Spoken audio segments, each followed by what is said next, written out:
ลปนเปอาจมีโยเยเชื่อไปอาจไม่แน่นอนว่าตรงทฤษฎีของตนเชื่อจนล้นนั้นผิดคำสอนเชื่อรูปลักษณ์นั้นควรสังวรแม้อาจารย์สอนใช่ว่าเชื่อหมดเลย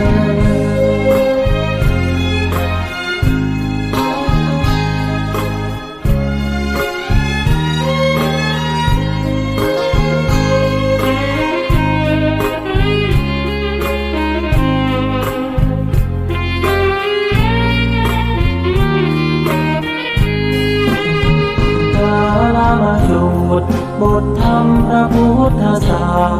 สตร์พระองค์วางวาดหมดจดไม่ให้ไขว้เขวแล้วคิดตามเหตุผลปนเปอาจมีโยเย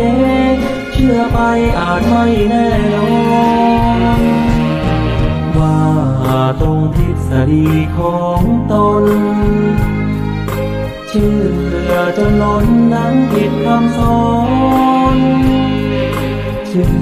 อรูปลักษณ์นั้นควรสังวรแม้อาจารย์สอนใช่ว่าเชื่อหมดเลย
อะระหังสัม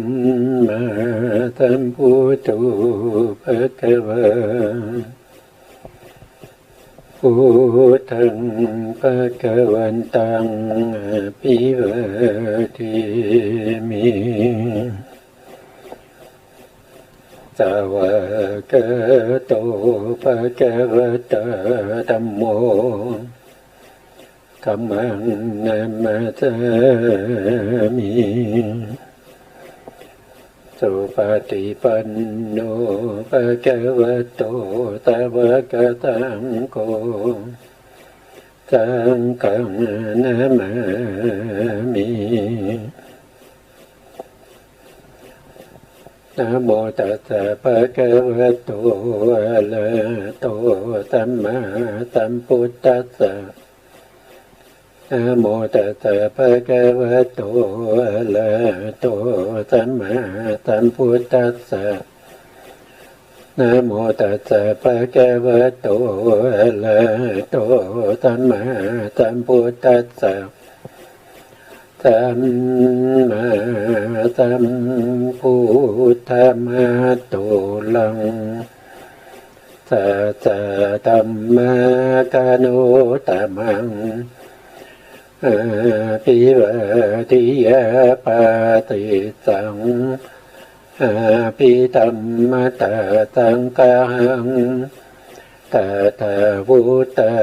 ภิธัมมัตตาจตุตาปรมาตโตจิตตังเจตสิกังโลปังนิพพานะมิติสัพพทาขอกราบนมัสการพระมหาเถระพระสังฆาธิการพระเถรานุเถระและขอสวัสดีท่านผู้ฟังและผู้ชมทุกท่านที่ติดตามในรายการพระไตรปิฎกลอยฟ้าในเนื้อหาของพระอภิธรรมนะครับครั้งนี้เป็นครั้งที่6นะในเรื่องของโพธิปักขิยธรรม37ประการซึ่งเป็นธรรมที่เป็นฝักใฝ่แห่งการตรัสรู้ซึ่งเราก็ได้ศึกษาไปเป็นครั้งนี้ก็เป็นครั้งที่6ละวันนี้ก็จะมาพูดในเรื่องของศีลวิสุทธิต่อจากครั้งที่แล้วครั้งที่แล้วเราก็พูดถึงเรื่องของศีลเรานำมาจากวิสุทธิมรรควิสุทธิมรรคนะครับซึ่งท่านได้ตั้งปัญหาไว้ด้วยกัน7ข้อด้วยกันนะครับ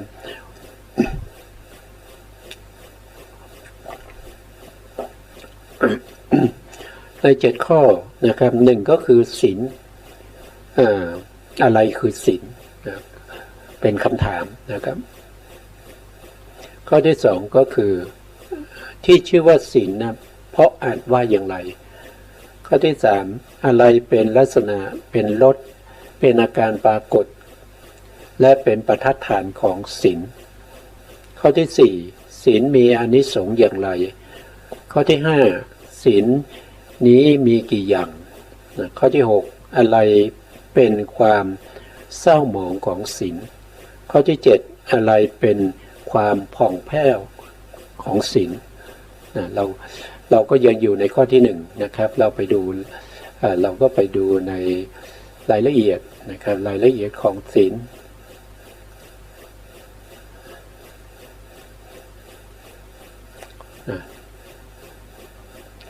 ครั้งนี้แล้วก็พูดไปในเรื่องของเจตนาศีลเจตนาศีลเจตนาก็คือความจงใจนะครับความจงใจความตั้งใจความใส่ใจในการที่จะทำสิ่งใดสิ่งหนึ่งเจตนาศีลก็คือตัวเจตนาของผู้ที่งดเว้นจากการทำบาปเช่นปาณาติบาตเป็นต้นหรือว่าผู้ที่กำลังบำเพ็ญวัดอยู่ก็คือกำลังปฏิบัติธรรมอยู่นะครับทำวัดหรือว่ากวาดลานพระเจดีย์อะไรพวกนี้ก็ถือว่าเป็นวัดในขณะนั้นอกุศลก็ไม่เกิดก็ถือว่า เรากำลังมีศีลที่เรียกว่าเป็นเจตนาศีลอยู่อันนี้ก็ผ่านไปนะข้อที่สองนะครับก็คือเจตสิก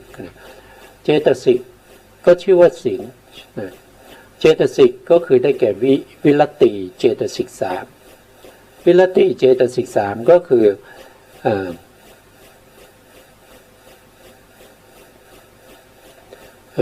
เดี๋ยว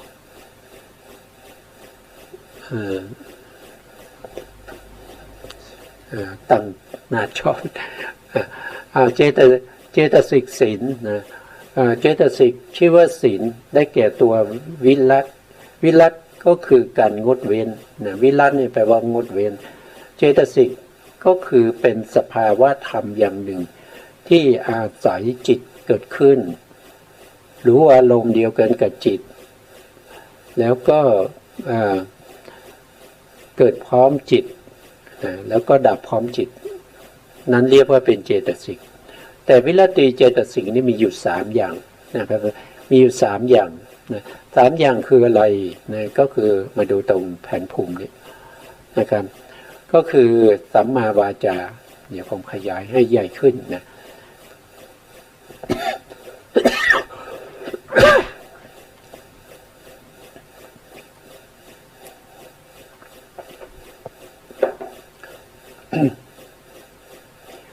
หนึ่งก็คือสัมมาวาจาสัมมาวาจาก็คือการเว้นจากวจีทุจริตทั้ง4สัมมาวาจาแล้วก็สัมมากัมมันตะสัมมากัมมันตะก็คือเว้นจากการงานที่เป็นเป็นมิจฉากรรมตะ3นะครับก็คือปาณาติบาตอาทินนาทานกาเมสุมิจฉาจารนะเราก็ต้องเว้นไปอันนั้นก็คือว่าเป็นความตั้งใจในการเว้นนะวิรติหมายถึงว่าต้องเว้นนะครับก็คือหมายว่าในขณะที่เรามีสถานการณ์หรือมีเหตุการณ์ที่จะทำให้เราเนี่ยต้องผิดศีลเนี่ยเราสามารถเว้นได้เราไม่ทำเราเว้นจากการกล่าววาจาที่เป็นมุสาอันนั้นถือว่าเป็นวิรติก็คือมีเหตุการณ์ให้เราต้องทำผิดแต่เราไม่ทำเราเว้นเรียกว่าเป็นวิรตินะสภาวะธรรมที่เป็นเหตุการณ์เฉพาะหน้าที่จะทำให้เราต้องผิดศีลแต่เราเว้นได้สิ่งที่เป็นเหตุการณ์นั้นเราเรียกว่าเป็นมิตรภวัตถุมิตรภวัตถุนะครับวิรติจะเกิดขึ้นได้จะต้องมีการเว้นจากมิตรภวัตถุทั้งหลายถึงจะเรียกว่าวิรติศีลเนี่ย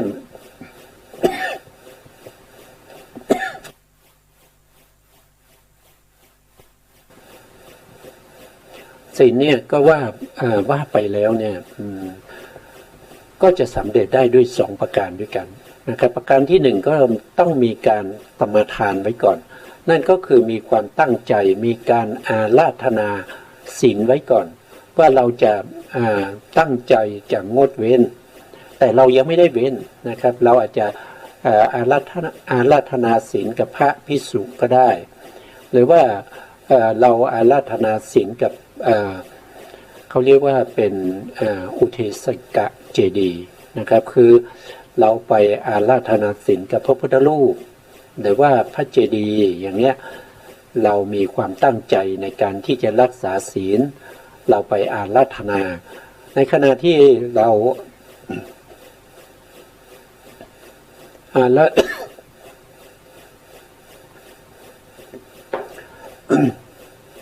ในขณะที่เราอาราธนาเนี่ย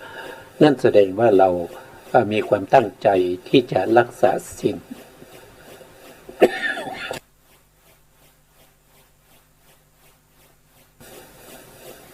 ถ้าเรามีความตั้งใจเราอาราธนาแล้วเนี่ยศีลอันที่2เนี่ยนั่นก็คือ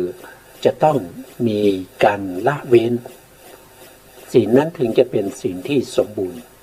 มีการอาราธนาศีลคือมีความตั้งใจ แล้วก็ได้ละเว้นก็คือวิรตินั่นเองอย่างนี้เราเรียกว่าเป็นวิรติศีลวิรติศีลก็จะมีอยู่สามนะครับก็คือสัมมาวาจาสัมมากัมมันตะแล้วก็สัมมาอาชีวะสัมมาอาชีวะก็คือการเลี้ยงชีพที่เว้นจากวจีทุจริตสี่และก็กายทุจริตสามอันนี้เรียกว่าเป็นสัมมาอาชีวะจะเกิดสัมมาอาชีวะได้จะต้องมีการเว้นนะครับจะต้องมีการเว้นสำคัญคือเมื่อมีเหตุการณ์ที่จะทำให้เราเนี่ยจะต้องทุศีลคือทำผิดศีลเนี่ยเราไม่ทำเราเว้นได้อย่างนี้แหละเราจะเรียกว่าเป็นวิรตินะครับเรียกว่าวิรติเพราะฉะนั้นวิรติจะไม่ได้เกิดตลอดเวลานะครับไม่ได้เกิดทุกที่ต้องอยู่ที่มิตรภาพวัตถุสถานการณ์เหตุการณ์ที่จะทำให้เราผิดศีลแต่เราเว้นได้นั่นคือวิรติแต่การสมาทานเนี่ยเราสมาทานที่ไหนก็ได้นะครับไม่จำเป็นที่เราจะต้องสมาทานกับพระภิกษุนะครับเราจะสมาทานอยู่ในห้องน้ำเรานึกถึงเราวันนี้เราไม่โกหกละวันนี้เราจะรักษาศีลเราจะไม่โกหกเราจะไม่สอดเสียดเราจะไม่หยาบคายเราจะไม่เพ้อเจ้ออย่างเงี้ยก็ถือว่าเป็นการอาราธนาศีลได้ถึงจะอยู่ในห้องน้ำก็ได้มันอยู่ที่ใจของเราจะนึกคิดได้ถ้าเรานึกคิดได้ถึงศีลเหล่านี้แล้วเราตั้งใจว่าเราจะเว้นเนี่ยอันนั้นก็คือการอาราธนาในขณะที่เรานึกถึงในขณะนั้นใจเราก็เป็นบุญนะครับก็มีศีลเป็นศีลประเภทที่อาราธนาแต่ยังไม่มีเหตุการณ์ให้เราเว้นนะอันนี้ก็เป็นศีลนะครับแล้วก็ศีลก็ยังมีอีกนะครับ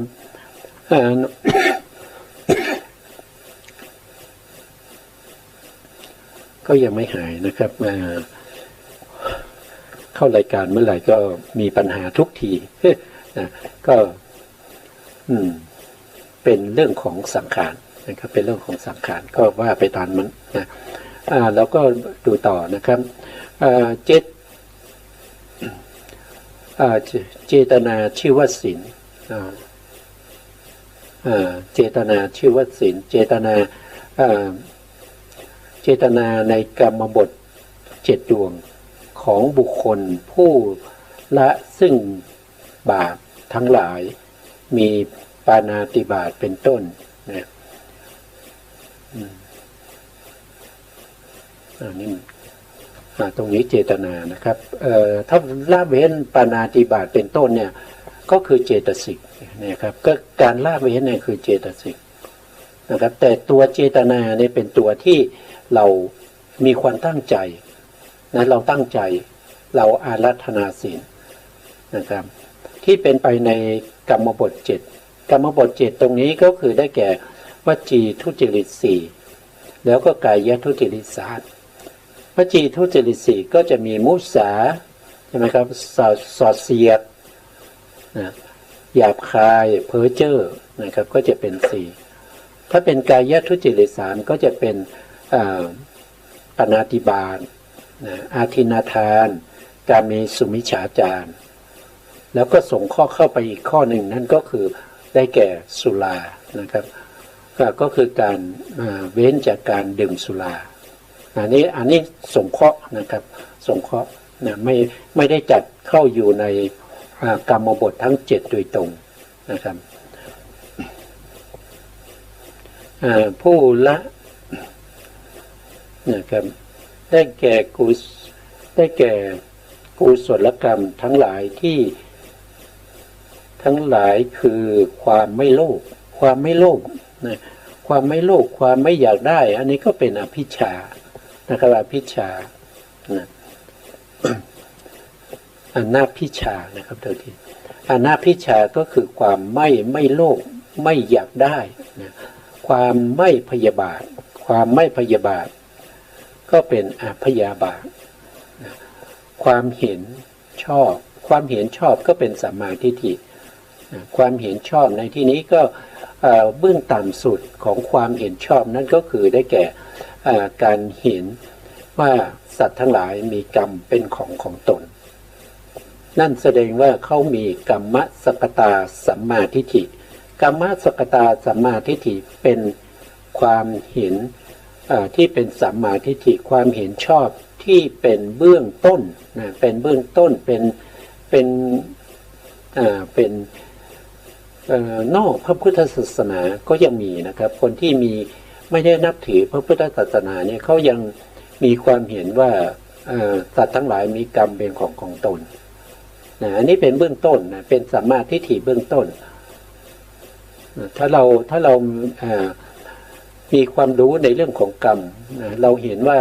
ใครทำกรรมอันใดไว้บุคคลนั้นก็จะต้องได้รับกรรมนั้นนะครับอันนี้ก็เป็นสัมมาทิฏฐิก็คือความเห็นถูกต้องแต่ถ้าจะสูงขึ้นไปเนี่ยก็จะต้องเป็นประเภทที่เราเรียกว่าเห็นอะไรเห็นลักษณะอาการของรูปและนามนะครับคือสามารถที่จะกำหนดรู้ถึงรูปสภาวะของรูปนามได้นะครับเห็นในอริยสัจสี่เห็นว่านี้คือทุกข์นี้คือสมุทัยนี้คือนิโรธนี้คือข้อปฏิบัติให้เข้าถึงนิโรธนะครับก็จะเป็นระดับไปนะครับสัมมาทิฏฐิคือความเห็นชอบว่าโดยตรงเนี่ยก็คือเห็นชอบในอริยสัจสี่ที่ได้ตัดไว้โดยในมีอาทิว่าภิกษุละอภิชาและเป็นผู้ที่มีจิตปราศจากอภิชาอยู่อภิชาก็คือความไม่เพ่งเล็งไม่อยากได้ก็คือไม่โลภไม่โลภนั่นเองอันนี้ก็คือเจตสิกศีลเจตสิกศีลจำไว้ว่ามีอยู่3ก็คือสัมมาวาจาสัมมากัมมันตะสัมมาอาชีวะนะครับต่อไปก็จะเป็นสังวรศีลสังวรศีลนี่เป็นข้อที่3นะข้อที่1ศีล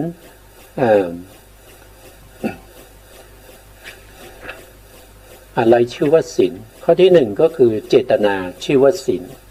ข้อที่2ก็คือเจตสิกชื่อว่าศีลข้อที่3ก็คือสังวรชื่อว่าศีลนะครับสังวรในคำว่าสังวรชื่อว่าศีลนี้นักศึกษาพึงทราบนะครับ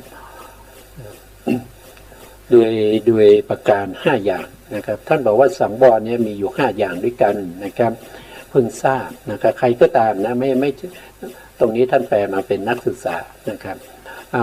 ก็คือนักศึกษาก็ใครก็ได้นะครับถึงแม้ว่าเราจะมีอายุ50-60นะครับเราก็ยังเป็นผู้ศึกษาอยู่ก็ถือว่าเป็นนักศึกษาได้นะครับผู้ที่เข้ามาศึกษาในวิสุทธิมรรคก็ถือว่าเป็นนักศึกษาได้พึงทราบโดยอาการ5อย่างนะครับก็คือ1ก็คือปาติโมกข์สังวรปาติโมกข์สังวรก็คือได้แก่การสังวรในเรื่องของปาติโมกข์ปาติโมกข์ของคฤหัสถ์อย่างพวกเราเป็นชาวบ้านคฤหัสถ์เนี่ยปาติโมกข์ของเราก็คือศีล5นั่นเองเราต้องสังวรก็คือเราต้องรักษาศีล5นะครับถ้าเป็นของอุบาสกอุบาสิกาหรือแม่ชีอย่างเนี้ยก็จะต้องเป็นศีล8นะหรือบางครั้งเนี่ยในวันอุโบสถเนี่ยเราก็สามารถที่จะรักษาศีลที่เป็นอุโบสถได้นั่นก็เป็นปาติโมกข์ของเราถ้าเรามีการรักษามีการสังวรก็คือปิดกั้นอะไรก็คือปิดกั้นอกุศลที่จะเข้ามาเมื่อเรารักษาศีล5นะครับเราก็ปิดกั้นปาณาติบาตไม่ให้ปาณาติบาตนี้มันล่วงล้ำเข้ามานะครับปิดกั้นอาทินาทานก็คือการลักทรัพย์นะเราก็ปิดกั้นได้ก็เรียกว่าเป็นสังวรนะครับ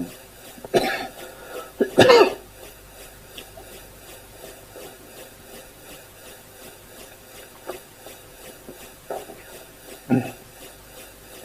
าเราปิดกั้นในกาเมสุมิชฌาจาระมันก็เป็นสังวรได้เหมือนกันนะครับก็เป็นปาติโมกข์สังวรนะครับของถ้าเป็นของสามเณรก็คือศีล10นะถ้าเป็นของพระภิกษุก็จะเป็น227ถ้าเป็นของภิกษุณีนะครับจริงๆไม่มีแล้วปัจจุบันนี้นะภิกษุณีขาดไปแล้วนะครับก็จะมีศีลอยู่ถึง311ข้อด้วยกันอันนี้ก็เรียกว่าเป็นปาติโมกข์สังวรอันนี้เป็นข้อที่1 2ก็คือสติสังวรนะสติสังวรสติสังวรก็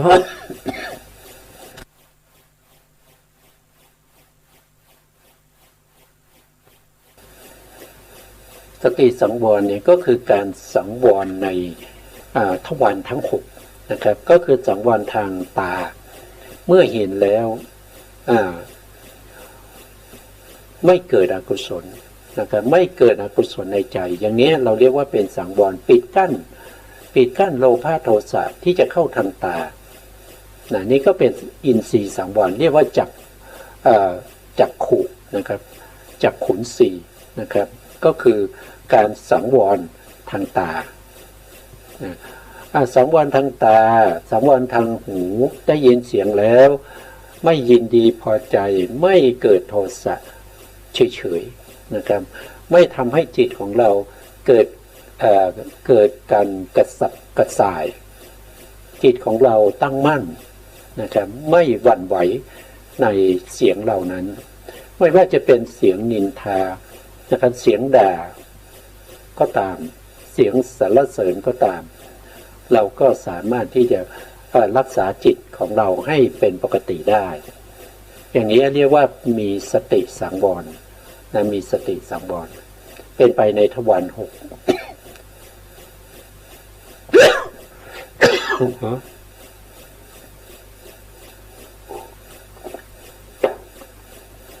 เป็นไปในทวาร6ก็คือทางตาทางหูทางจมูกทางลิ้นทางกายแล้วก็ทางใจเรียกว่าเป็นอินทรีย์สังวรนะครับพระผู้มีพระภาคเจ้าตรัสตอบปัญหาอาชิตมานพว่าอาชิตกระแสกิเลสเหล่าใดในโลกสติเป็นเครื่องกั้นซึ่งกระแสเหล่านั้นเราเก่าสติว่าเป็นเครื่องกั้นกระแสเหล่านั้นกระแสเหล่านั้นจะพึงตัด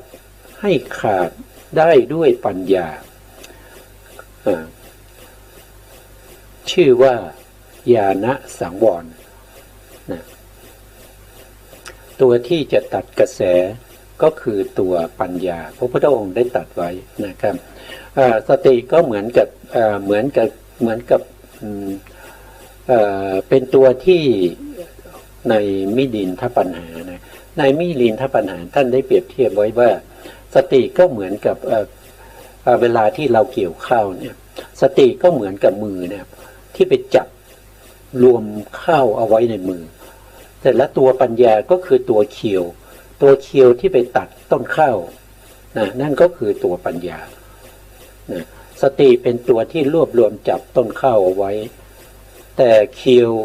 ก็คือตัวปัญญาที่จะไปตัดต้นข้าว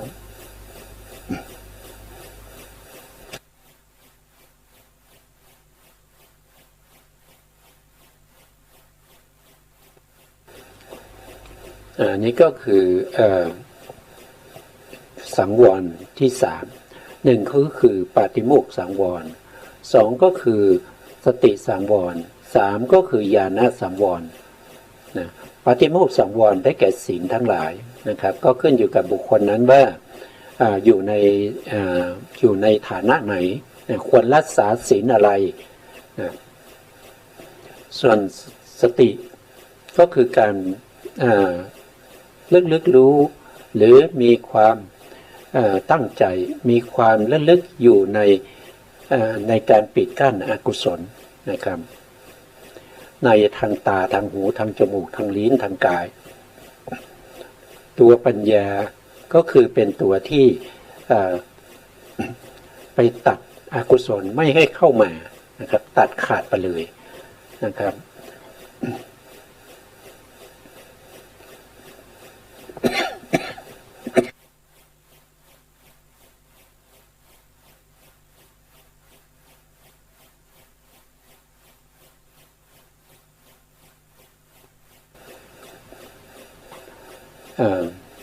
ตัวปัญญานี้เป็นตัวที่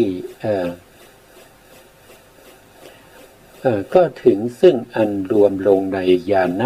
สังวรนี้ญาณสังวรนี้ใดซึ่งมาโดยในมีอาทิว่าภิกษุผู้อดทนต่อความหนาวผู้อดทนต่อความร้อนสังวรนี้คือขันติสังวรขันติสังวรก็คือเป็นผู้ที่มีความอดทนนะครับในที่นี้ท่านได้ยกตัวอย่างว่าเป็นผู้ที่อดทนต่อความเย็นความหนาวได้อย่างนี้เรียกว่าเป็นขันติสังวรจริงๆแล้วก็ถ้าเราเปรียบเทียบไปนะครับก็คือมีขันติมีความอดทนต่อเสียงที่เป็นเขาเรียกว่าเป็นโลกธรรมน้ำไฟที่ไม่ดีแล้วก็โลกธรรมที่ไฟที่ดีที่มากระทบกระโสกประสาทเรามีความอดทนเรามีความเข้มแข็งในการที่จะไม่ให้จิตของเราไปเป็นอกุศลนะครับเราอย่างนี้ก็เรียกว่าเป็นขันติได้เหมือนกันนะครับเพราะว่าเรามีความอดทนอย่างเช่นเราเจริญสมถะนะครับทำให้จิตเราสงบเนี่ยเรานั่งนะครับเรานั่งแล้วเราก็กำหนดจิตนะครับด้วยอารมณ์กรรมฐานอย่างใดอย่างหนึ่งเมื่อเรากำหนดไปเราก็จะรู้สึกถึงความปวดมีเวทนาทำให้ปวดขาปวดหลังปวดเอวอะไรพวกนี้เราก็มีความอดทนนะครับเราก็มีความอดทนได้อย่างนี้ก็ถือว่าเป็นขันตินะครับแต่ขันติเหล่านี้เป็นขันติที่เราที่เป็นไปทางรูปกายแต่ถ้าขันติที่เป็นไปในนามกายเนี่ยเราจะต้องทำจิตของเรานะครับในขณะที่เรานั่งสมาธิเนี่ยเราจะเห็นได้ถึงถ้าเราปวดเราอะไรเนี่ยถ้าจิตเราไม่มีขันติเนี่ยก็จะเปลี่ยนอิริยาบถนะครับจะเปลี่ยนอิริยาบถทันทีแต่ถ้าเรามีขันติเรามีขันติเราลึกรู้ถึงสภาวธรรมเหล่านี้เป็นสภาวธรรมที่มันมีคู่กับสังขารร่างกายของเราถึงแม้ว่าเราจะเปลี่ยนอิริยาบถแล้วจะเกิดอาการที่สบายขึ้นมันก็เพียงชั่วขณะนะครับมันก็จะทนอยู่ในสภาพของความสุขนั้นไม่ได้มันก็จะมีการเปลี่ยนแปลงไม่นานมันก็จะเป็นทุกข์อีกนะเมื่อเรารู้อย่างนี้เนี่ยสภาวธรรมของความสุขความทุกข์มันก็เป็นแต่สภาวะมันไม่ใช่เรามันไม่ใช่เราไม่ควรที่จะเป็นไปตามความสุขความทุกข์นั้นเราเพียงแต่เป็นผู้ที่ดูความสุขความทุกข์เท่านั้นเองเมื่อเราตั้งจิตได้อย่างนี้นะครับเราก็จะนั่งได้นานนั่นก็จะมีความอดทนมีขันตินะครับมีขันติก็เป็นขันติก็เป็นสังวรนะครับก็คือการปิดกั้นไม่อย่างเช่นเรานั่งนานๆเนี่ยถ้าเราเปลี่ยนอิริยาบถเราก็จะไม่เห็นใช่ไหมไม่เห็นอะไรก็คือไม่เห็นสภาวธรรมที่มันเป็นอนิจจังธรรมไหนที่เป็นอนิจจังคือความไม่เที่ยงสภาวธรรมที่มีความไม่เที่ยงเนี่ยมันก็จะมีความทุกข์เป็นธรรมดามันมีความไม่เที่ยงธรรมที่มีความไม่เที่ยงก็ต้องมีความทุกข์เป็นธรรมดาเมื่อธรรมนั้นมันไม่เที่ยงด้วยมันเป็นทุกข์ด้วยมันก็เป็นอนัตตาไม่ควรยึดถือสิ่งที่ไม่เที่ยงสิ่งที่เป็นทุกข์ว่าเป็นเราพวกนี้มันก็เกิดมันก็ต้องอาศัยความอดทนเหมือนกันต้องอาศัยขันติเหมือนกันนะครับเพราะฉะนั้นขันติก็ถือว่าเป็นสังวรนะครับเป็นสังวรได้สติก็เป็นสังวรญาณะก็เป็นสังวรนะต่อไปนะครับ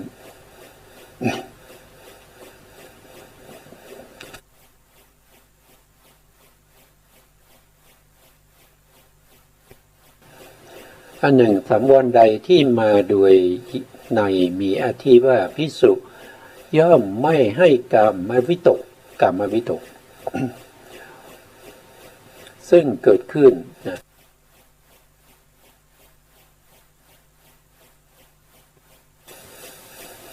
กามวิตกนี้ก็คือ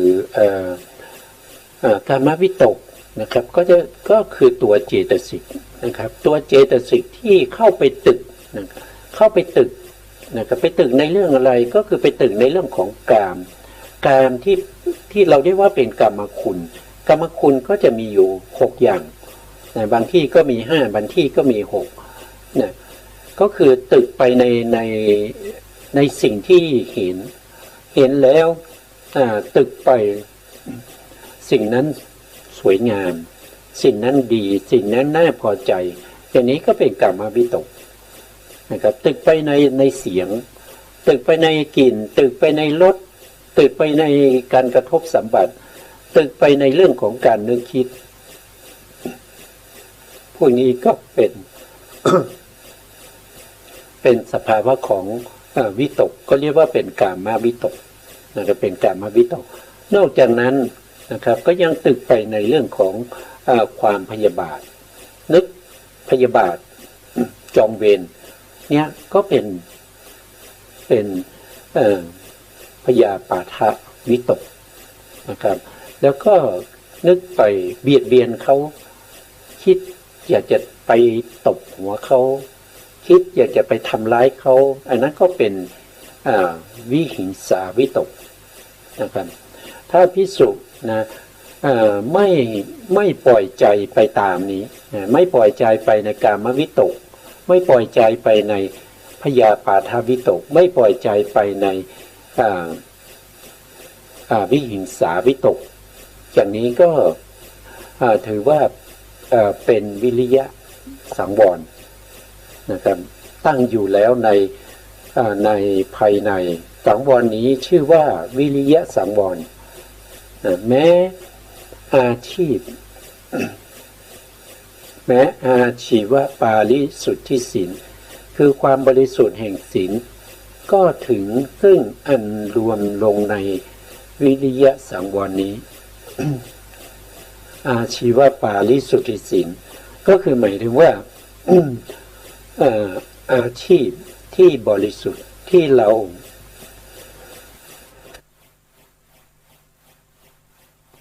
คืออาชีพที่เว้นจากการวจีทุจริต4แล้วก็กายทุจริต3เว้นจากอาชีพที่ไม่ควรทำนะครับเช่นเลี้ยงสัตว์ให้เขาไปฆ่านะครับค้ามนุษย์อย่างเงี้ยนะครับค้ายาพิษนะค้า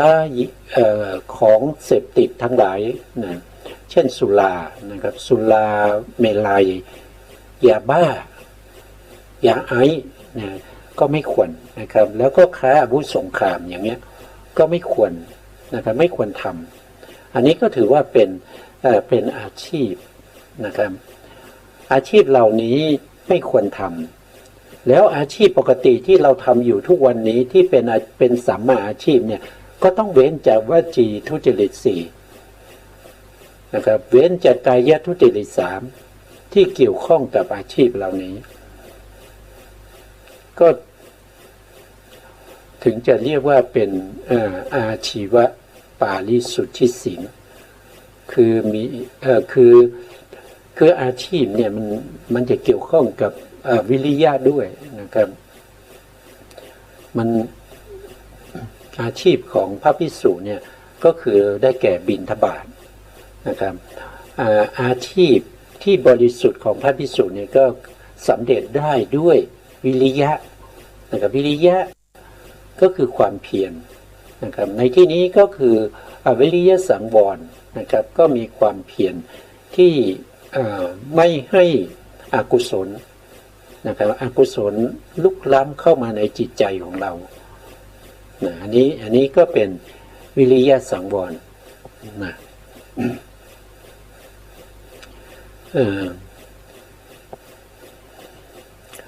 แต่ต่อไปนะครับถึง ถึงซึ่งความรวมลงในวิริยะสังวรนี้นะหมายถึงว่าอาชีวะปาริสุทธิศีลก็รวมอยู่ในวิริยะสังวรแล้วนะสังวร5อย่างนี้ก็ดีนะครับการงดเว้นจากวัตถุที่ประจวบเข้าของเหล่านั้นกุณบุตรผู้กลัวบาปทั้ง แม้ทั้งหมดพึงทราบว่าเป็นสังวรศีลอันนี้ก็เป็นสังวรศีลมีอยู่5อย่างนะครับมีอยู่5อย่างด้วยกันสังวรศีลก็จะมีปาติโมกข์สังวรนะครับมีอินทรีย์สังวรมีญาณสังวรมีขันติสังวรแล้วก็วิริยะสังวรอันนี้ก็เป็นศีลนะต่อไปก็คืออวิติกัมมะศีลอวิติกัมมะก็คือหมายถึงการไม่ล่วงละเมิดนะครับไม่ล่วงละเมิดชื่อว่าศีลนะได้แก่การไม่ล่วงละเมิดที่เป็นไปทางกายทางกายเนี่ยก็มีอยู่3ใช่ไหมครับไม่ล่วงละเมิดในการที่จะฆ่าสัตว์นะไม่ล่วงละเมิดในการที่จะลักทรัพย์ไม่ล่วงละเมิดในการที่จะประพฤติผิดในการนะหรือว่าถ้าเป็นพระภิกษุก็ประพฤติผิดในพรหมจรรย์ในพรหมจรรย์ และเป็นไปในวาจาของบุคคลผู้สมาทานศีลวาจาก็4นะครับเป็นไปในวาจา4ก็คือไม่กล่าวคำมุสานะก็คือไม่กล่าวคำเท็จไม่กล่าวคำยุยงให้เขาแตกความสามัคคีกันไม่กล่าวคำเพ้อเจ้อไร้สาระนะครับแล้วก็ไม่กล่าวคำหยาบคายอะไรพวกนี้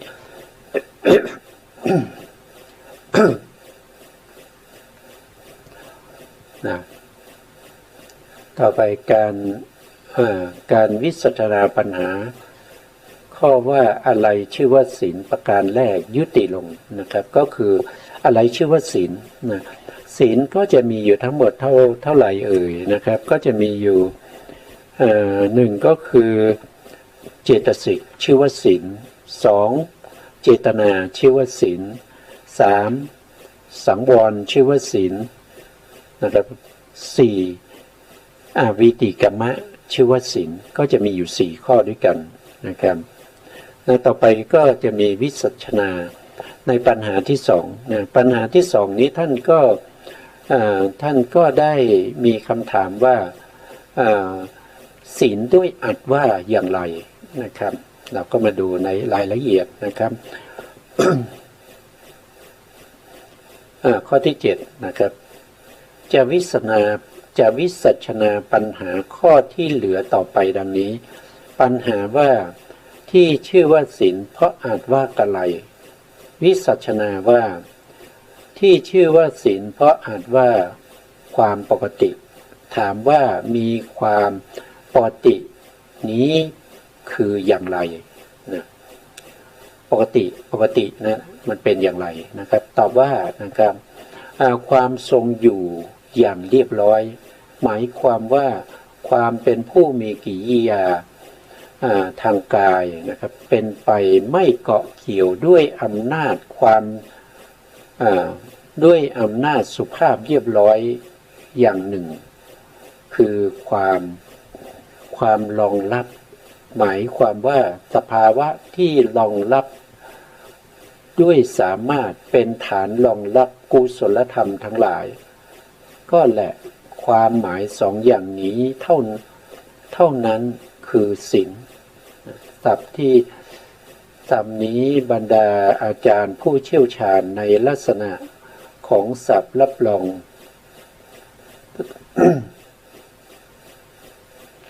นะครับก็คำว่าศีลเนี่ยมีอาจว่าอย่างไรนะครับอาจของศีลก็คือหมายถึงว่าความเป็นปกตินะครับศีลนี่ก็คือปกตินะครับปกติก็คือเราก็ไม่ล่วงละเมิดคือไม่ทำปาณาติบาตเราไม่ทำในวจีทุจริต4นะครับการที่เรา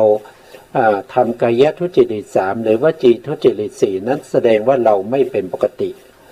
ถ้าเราเป็นปกตินี่เราไม่เบียดเบียนใครเราไม่ทำร้ายใครนะครับเราไม่ทำให้คนอื่นเขาต้องเจ็บช้ำน้ำใจเราไม่ทำให้คนอื่นได้รับบาดเจ็บนะครับเราไม่ทำให้ชีวิตของสัตว์อื่นเนี่ยตกล่วงไปอันนั้นคือความปกตินะนอกจากความเป็นปกติแล้วศีลยังมีอาจว่าเป็นที่รองรับอะไรก็คือรองรับคุณธรรมชั้นสูงต่อไปนะครับก็คือมีเป็นที่รองรับของสมาธิที่เป็นอุปจารสมาธิที่เป็นอัปปนาสมาธิรองรับคุณธรรมที่เป็นวิปัสสนาญาณวิปัสสนาญาณหรือมรรคญาณผลญาณแล้วก็นิพพานนะครับก็มาจากไหนก็คือมาจากศีลเนี่ยเป็นเบื้องบาทเป็นเบื้องต้นนะครับที่เป็นรากฐานของคุณธรรมทั้งหลายเหล่านั้นไม่ว่าจะเป็นเรื่องของสมาธิหรือว่าเรื่องของวิปัสสนาก็จะต้องมีศีลนี้เป็นตัวที่เป็นพื้นฐานรองรับเป็นโครงสร้างพื้นฐานนะส่วนอาจารย์ฝ่ายอื่นพรรณนาว่าศีลธรรมนี้แม้ว่าโดยในมีอาจอย่างนี้ความหมายแห่งศีลสัตว์หมายความว่ายอดนะครับความหมายของศีลสัตว์หมายความว่าเย็นฉะนั้นนะเราก็ได้คำว่าศีลเนี่ยก็คือหมายถึงว่าเป็นยอดแล้วก็เย็นนะครับต่อไปหน้าหนึ่งนะครับต่อไปจบแล้วนะครับจบแล้วยอดนี้ก็คือได้แก่อะไรก็คือได้แก่ศีรษะก็คือหัวนั่นเองนะครับความเย็นก็คือเราเย็นใจสบายใจนะครับเมื่อเรามีศีลเนี่ยเราไม่ได้เดือดร้อนใจแต่ถ้าเราผิดศีลเมื่อไหร่เราจะเดือดร้อนใจแล้วเราเข้าสังคมเราก็จะไม่เป็นสุขนะครับแต่ถ้าเรามีศีลที่ดีนะเราเข้าสังคมเราก็ไม่ต้องเดือดร้อนใจนะครับไม่ต้องกลัวใครมาตำหนิว่าเราได้นะครับนะต่อไปในหัวข้อที่3นะครับวิสัชนาปัญหาข้อที่3ดำนี้วิสัชนาปัญหาข้อที่ว่า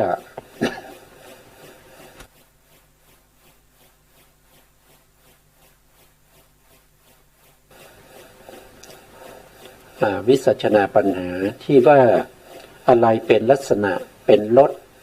เป็นอาการปรากฏและเป็นปัฏฐฐานเป็นลักษณะก็คือศีลมีลักษณะอย่างไรคุณสมบัติของศีลเป็นอย่างไรรสก็คือกิจของศีลแล้วก็อาการปรากฏเวลาเขาเกิดขึ้นเนี่ยมีอะไรที่ปัญญาเข้าไปรู้ว่าอันนี้คือศีลอาการปรากฏนั้นนะแล้วก็ปัฏฐานก็คือเหตุใกล้นะก็คือเหตุใกล้ให้เกิดศีลแม้ศีลนั้น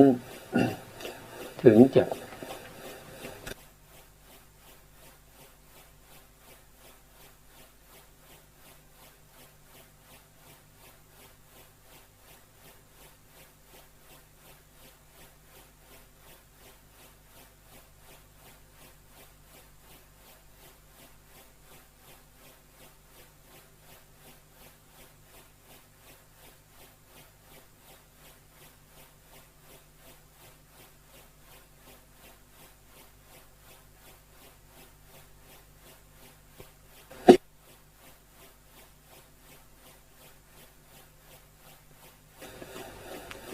นะครับอันนี้ก็วันนี้เราคงเอาไว้แค่นี้ก่อนนะครับเพราะว่าสุขภาพไม่ค่อยดีนะครับเราจะถ้าสุขภาพดีแล้วก็เราก็จะพบกันใหม่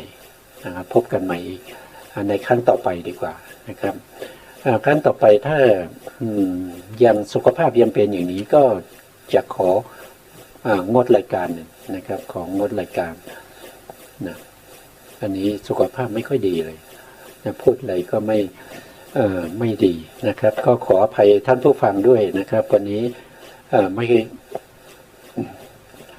อาการหอบยังไม่หายนะครับหอบหืดหายใจไม่ทันนะครับมันเหนื่อยนะหายใจไม่ค่อยดีนะครับสุดท้ายนี้นะครับก็ขอกราบขอบพระคุณพระครูสมุทรวิสุวัตรวรกิจโจผู้อำนวยการสถานีวิทยุเพื่อการศึกษาพระพุทธศาสนาและวัฒนธรรม FM 104.5 เมกะเฮิรตซ์วัดฝายหินจังหวัดเชียงใหม่ได้ขอกราบขอบพระคุณพระครูปริยัติยานุศาสตร์ขอบคุณท่านผู้ฟังและผู้ชมทุกท่านนะครับที่ติดตามในรายการพระไตรปิฎกลอยฟ้าในเนื้อหาของพระอภิธรรมวันนี้ลาไปก่อนครับพบกันใหม่ในโอกาสต่อไปครับสวัสดีครับ